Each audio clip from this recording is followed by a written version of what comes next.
Good day. This is a KF609 mini drone. It have a flight time about 15 minutes, and this is the battery. If you want to pull out the battery, just pull it out. This is how we insert the battery. This drone known as KF609 Teng Mini. Okay, so this drone available in 3 versions. Okay, the first version is a 4K 720p and the 4K with the optical flow function. Okay, so this one is a 4K drone. Okay, let me show you. This is the remote control. How to power on the remote control? You press the on button, you hear the beep beep sound, but it do not have any indicator.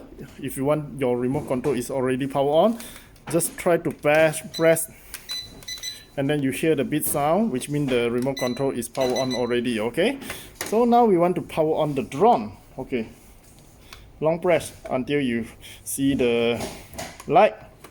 The light is flashing, so we have to pair with the drone. How we doing the pairing process? Okay, take out your remote control, same as usual, up, down. Okay, which means the drone is already pairing. Yes, if you want to fly, you just keep control up and then it fly. Okay, if you don't want to fly, you just pull it down, stop. Okay, this is how we operate the KF609 mini drone. It's a quite powerful drone. We hope you enjoy this drone. Thank you.